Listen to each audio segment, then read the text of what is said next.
Would you like to turn your PlayStation 3 into a retro arcade machine with around 5,000 great titles? Let me show you how.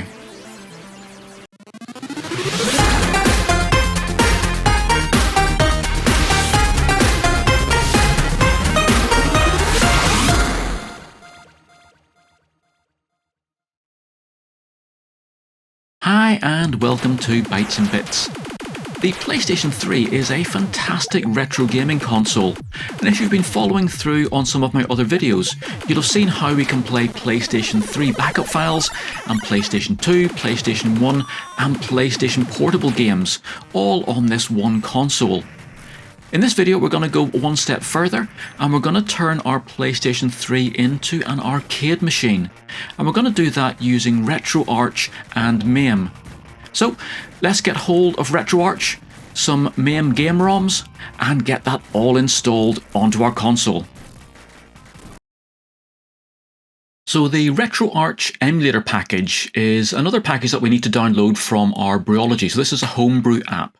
So if you head across to Brewology, and again I'll put this link in the description down below, into the homebrew section and then the emulator section, if we scroll down here, we should find that we have an entry for RetroArch. So if you open that up, you'll see that it gives you a little bit of information about what's in here. And again, as I said, we're going to be using RetroArch to play Mame, which is the one down here. But of course, it does open up a whole range of other retro gaming systems that you can emulate using this one package. And again, I'll be covering some of those in other videos. But for now, if we scroll down here a bit, you'll see that it gives a bit of information about how you can install RetroArch. So there is a community edition, which is the current one. So I'm recording this at the very end of 2024, actually pretty much New Year's Day tomorrow for 2025. But so at this point in time, the RetroArch official version is being rewritten. So you can't actually download that for the PlayStation 3, but there is this community edition which we can download. So if we click on that to download it, that will come down as a package file. Now, package files are ones that we need to install onto our PlayStation 3. So this is where we need our FAT32 formatted USB drive. And we simply need to save this file on the root of that. So I have my drive plugged in here, and I have it down here. So I use an FAT32 formatted SSD drive as my main transfer drive, and I use that for both my Xbox games and my PlayStation 3 games. You'll see there's a folder down here for my PlayStation 3 games. But we need to put this file on the root folder of our USB drive. So I'm just going to highlight it there, and I'm going to save it then to the root of that. So once that's downloaded, there's one other thing which we can do while we're here. So we will want to transfer some files across, probably onto our hard drive. So when we go to play our game files, we can either have them on a USB drive, and then just play them directly from there. Or if you don't want to always have to plug that USB drive into your PlayStation 3, we can copy all those files across then to our hard drive in our PlayStation. Now to do that, we're going to need a file manager application. Now if you've modded your system, you will no doubt have either Multiman installed or Webman installed, and both of those have their own file manager, and I'm going to be using the Multiman file manager in this video. Now if you haven't got either of those installed, we can quickly install one now. So the one that I like using is called Simple File Manager. So on the Apps section of the Homebrew in Brewology, if you come down here, there is one called Simple File Manager. And that then will allow us to copy files very easily from our USB drive and then drop them into the correct place on our internal hard drive. So again, if I click the download for that, that will download again as a package file. So I simply need to save that onto the root of my USB transfer drive. So once we've got both of those down, that's all the software that we need. We just then need some actual games. So if we head back over to the RetroArch listing on Brewology, we can have a look in there to see what versions of Mame it supports. So you can see here that our RetroArch will support versions 2000, 2003 and 2003 plus of Mame. Now Mame ROMs are a little bit tricky to get your head around, and actually I've made a couple of videos that describe and help you understand how this is all organized. But basically, the Mame emulator comes in a number of versions, and really there are a few versions released pretty much every year. So we have our RetroArch supporting the versions 2000, 2003 and 2003 plus. Now each of these Mame versions makes minor modifications to the game ROMs that it needs to run. So it's the easiest way to get everything up and working is to actually use the ROMs set that was designed for a particular version of Mame. And as I say, do please have a look at my videos on Mame ROMs, because they are quite complicated to understand. But once you get your head around it, it does start to make sense. But in essence, what we need to do is we need to make sure that we get hold of a set of ROM files that will work with one of the versions that we can use inside our RetroArch package. So I'm going to be using the latest one here, the 2003 Plus package. So to get hold of some ROM files, you're going to have a look around on the internet. And a good place to start is archive.org. And if you have a look around in there, you will probably find some of the files that you're after. But again, if you are going to download these, please do make sure that you check that you have permission to download these files, because most of the software that you will find out there is actually copyrighted. And again, I did make a video about retro gaming copyright laws, so do make sure you have a look through that just to make sure that you stay on the right side of these copyright laws. But once you have a file set downloaded, we need to prepare that then and get that ready to copy across and use in our RetroArch package. So when you do download a full ROM pack, usually it will come down as a single big zip file, and you do need to then extract the contents of that out. So I've done that here, and that's given me one big folder here. But if I have a look inside that, I can find a ROMs folder inside that, and that will then give me all of the individual ROM files I need. So these folders at the start are what are known as CHD files, and then we have the actual game ROMs themselves here, and each of those is held in its own little zip file, and we need to just leave them in there because Mame will know how to open that up and then how to access the code inside there. So this is how far we need to extract out. So we have our individual CHD folders and our individual zip files then for all of our games. And of course, I've downloaded a full ROM set here, and that is the easiest way to actually get everything up and running. You can use individual game files, but you will find that sometimes they don't work unless other games have been downloaded as well. And again, all of that complexity I have covered in another full-length video, and I'll put a link to that in the description down below as well. So if you are interested in how to work out which files you need to get which games up and running, if you want to just copy a few games over rather than everything, then please do have a look at that. But I'm not going to go into it in depth in this particular video. So again, using a full ROM set, just make sure that we have everything we need to get, well, every game up and running. So now we have all of our games downloaded. We simply need to get them ready to use on our PlayStation 3. So again, on my transfer USB FAT32 formatted transfer disk, I have created a folder in there called Mame, and inside that I've created a folder for this particular version of Mame, and then I've copied all of those ROM files and CHD folders into this particular folder. So that's the one that I'm going to be using on my PlayStation 3. So now that we've got everything copied onto our transfer disk, let's plug that into our PlayStation 3 and see if we can get this all up and running.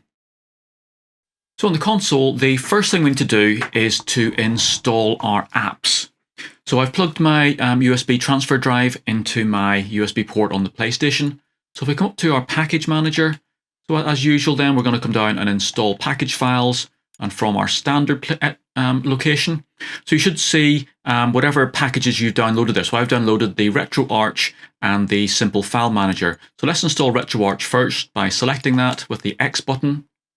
And we should just find that that then installs. So once that's installed, we just hit our back button, back into our package manager, down to install package files and standard.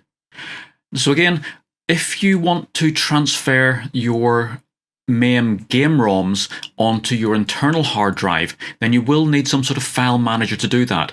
So I downloaded this Simple File Manager.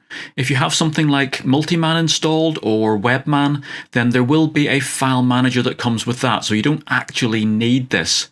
But if you don't have any of those already installed, then this Simple File Manager package is actually very handy. So you can just simply click that and that will install it. So once we've got all those packages installed, we are now ready to actually play. Because RetroArch will actually be able to play things from your USB drive. So if we come down to our RetroArch application down the bottom of our game menu, we need to run it first because it will do a little bit of setting up inside our system. And once that's complete, we should now find that it is dropping us into the RetroArch main menu. So RetroArch, as we've said before, is a multi-system emulator. And the way it works is by using a number of cores. So RetroArch itself is the main base application that sort of gives the PlayStation 3 access to the screen and controllers and everything. And then the various cores allow you to emulate different systems. So first up, we need to actually get some cores installed on our system. So if we come down to the online updater and select that, we can actually use the core downloader to install them. So when you select that, you get through to a list. So this is a list of the cores that are available in the PlayStation 3 version of RetroArch. So if you're used to using it elsewhere, you may find that some of the cores that you're used to aren't here. But again, this is what has been made available on the PlayStation 3 version. So for our arcade games, we want to install a Mame core. And as you can see, there are a number of different Mame cores available there. So we've set a system. So the ROM set I've downloaded then is the 2003 Plus ROM set. So I will, of course, want to install this this core. And you can see once I select that, it's downloading that core, and then that will install it. Now, if your PlayStation 3 is not connected to the internet, then there are other ways of downloading these cores, and it is a bit of a roundabout method. So to be honest, if you can get your system on the internet, then this makes the whole process a lot easier. If not, then do please check out the Mame documentation, and that will show you how to get hold of these cores. So once we've got that core installed, I can press the circle button to go back to my main menu. And we can then make sure that we have that core loaded. So again, you have to make one of the cores enabled for it to be able to play anything. So we're going to load a core, and we're going to load our Mame core. So once that's loaded, we can then load some content. This will take us now to the various storage devices attached to our PlayStation. So I've got everything stored on my USB drive, which will be usually in USB 0. So if I select that, and there we have my transfer disk. So I stored them in the Mame folder and the Mame 2003 Plus. So I just simply now need to come down here and find a game ROM. So let's have a go at one of the ones at the top here. So 1941 is a good shoot 'em up. So if I select that, I can then come down to Load Archive and select that, and that should launch my game. And there we are into our game. So you can see everything's come up and we're all okay.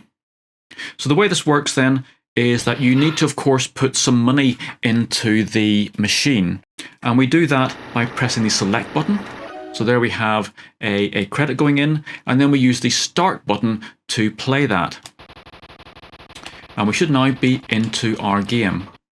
So And there we have 1941 all up and running.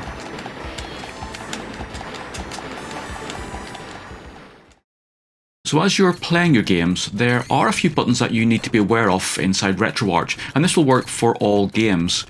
So we've already seen that the select button puts coins into the machine, and then the start button is in effect the player one start button. But there are lots of other things we can do. So if we want to get into the main menu or the config menu for inside a game, you simply press down on your left joystick, so that's the L3 button, and that will then bring up the Mame in-game menu. And you can see here that we can now start to do a number of things. So one of the main things you'll probably want to do is we can remap some of the controls either for the entire system using the general inputs or for this particular game. So say some of the buttons don't quite work for you, you can just simply go in there and you can remap them. So the way this works then is to select something is actually the circle key in this one. But again, you can of course remap that as well. And you can see there that we can start to remap your sort of left, right, up and down and all of those bits and pieces. And all you do here is you would simply select the control you want to remap. You would then press the circle button, and then you would press the button that you want to have mapped to that particular function. So I'm not going to change it in here. If you want to get back out of here then, it's the X button, takes you back. And again, you can go off and do things. Now these changes will be saved. So do be careful if you go in there into the general inputs and so on, you will be changing mappings for the entire set of games. So do be careful what you're doing there. And in general, you will find that the PlayStation 3 is very well mapped to the games. So again, to get out of that, we simply then press down on our L3 button again, and that should get us back into our game. Now we also will want to be able to quit out of a game and do other things. So if we want to get back to our RetroArch menu, we press down on both the left joystick and the right joystick, so L3 and R3, and that will bring us into our quick menu in RetroArch. So from here then, of course, we can get back into the game with resume. We can reload the ROM, so in other words, a restart will take us right back to the ROM being loaded, or we can close the ROM and that will take us back out to RetroArch. We've got screenshot facilities, and then probably one of the most useful ones is the save states. So the way the save states work is it will actually take a snapshot of the game as you currently are.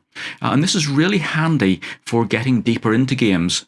So say you're working your way through and you finally manage to crack a really hard level. What you can do is you can jump into here and you can actually create a save state at that point. And what that means is when you get killed in the next level, you don't then have to go back and redo all of the initial levels. You can just jump straight back into the last level that you managed to get through and continue on from there. And that gets you deeper into the games. So the way this works is that you have a number of save state slots. And we can put save states into each one of those. So if I click on the state slot, this will show us, and again I use the X button when we're inside the main RetroArch menus. You can see there that there are a large number of slots that we can use, and these of course are per game. So if you select auto, then each time you create a save state, it will jump into the next slot. And when you load it, it will then load from the last slot that you were using. Or you can specifically specify, I want to save this into slot 0, and you would just simply select that. So at the moment, as you can see the tick there, we are saving into slot number 0. So if I select that, what we can then do is once we jump into here, we can then save our state. And you can see there that that has come up down the bottom corner, saved state into slot 0. So if we reload slot 0, that will take us straight back to that position. So if I go back into my menu, I come down to load state.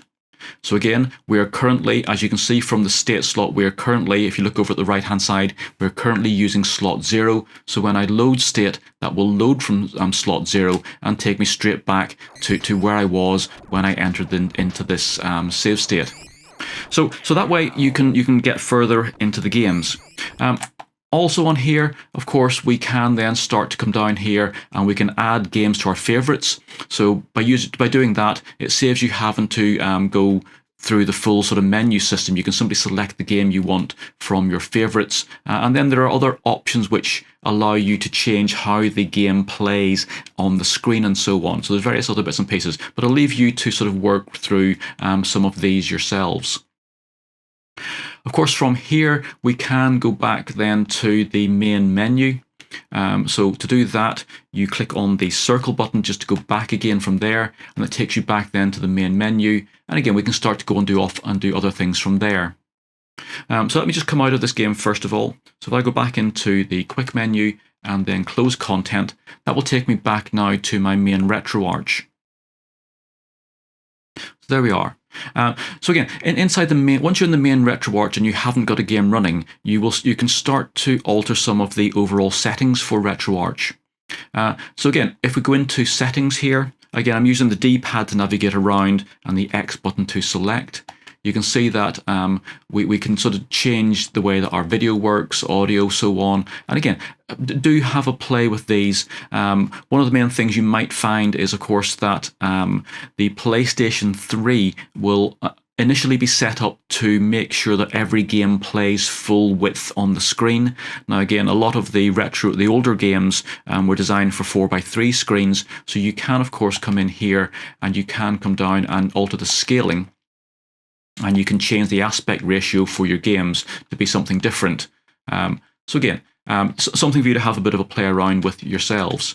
And again, there's lots of other different bits and pieces you can play about with to get the output just looking a little bit more authentic, or whatever way you want it really. You'll also find in here we have our favorites, and that's where any games which you mark as favorite will appear in here, and then you can simply select them straight from this menu rather than having to go through the whole sort of load content out to your USB drive and so on. So that gives you a bit of an overview of using RetroArch. And the last thing we want to have a look at then is I'm currently running those games, of course, from my USB transfer disk, and that's fine. You can create a USB drive which will just hold all of your Mame games and do it that way. But if you want to have them just instantly available when you turn the console on, then of course we need to copy those onto our hard drive. So let's see how we do that next. So to copy our content over, we need to find out where that needs to be.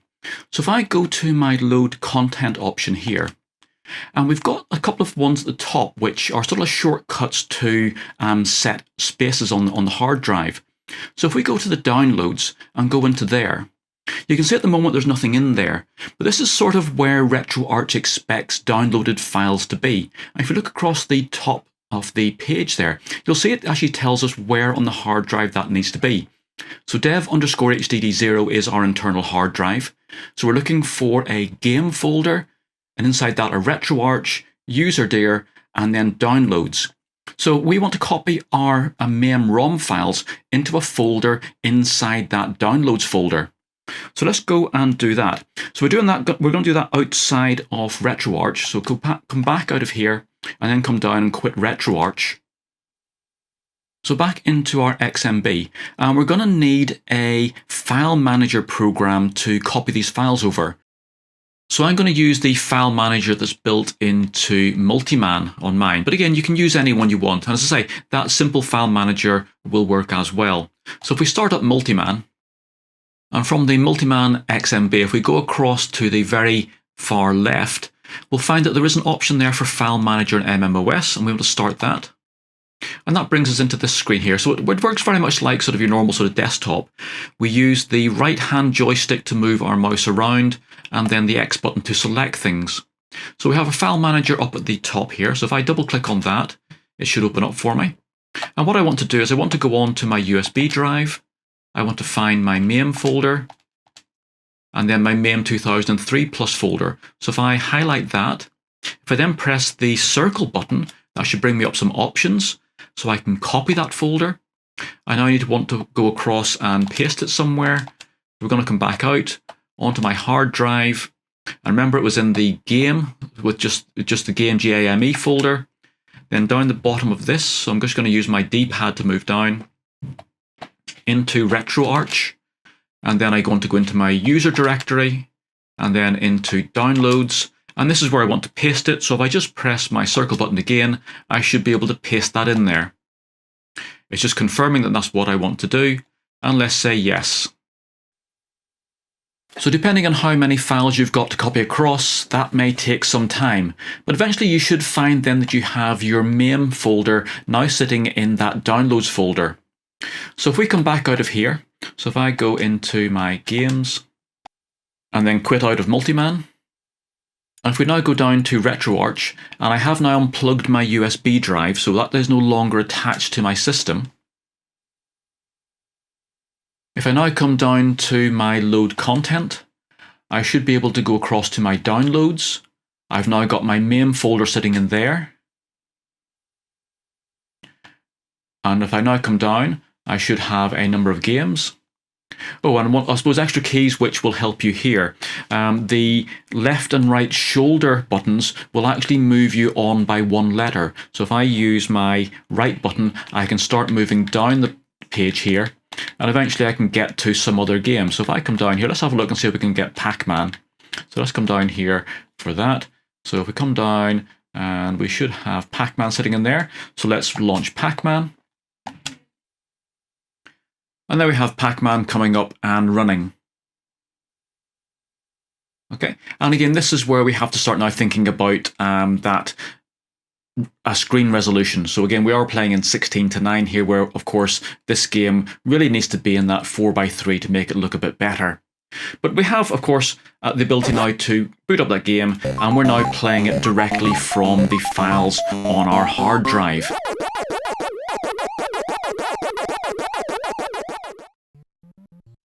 So that should get you up and running with pretty much any arcade game from the 70s, 80s and 90s. And all of that going then through this package called RetroArch. Now obviously RetroArch does offer a whole load of other consoles and computers that you can emulate. So do look out for one of my next videos, which will be a bit more in depth in how to use RetroArch and how to use some of its features, and of course then how to use it to emulate, well, pretty much any of the older retro consoles directly on your PlayStation 3. So I hope you found this useful. Please do click that like button and subscribe to the channel. I look forward to seeing you again for some other videos, and bye for now. For more games programming, electronics projects and retro gaming, please make sure you like this video, subscribe to my YouTube channel and visit my website.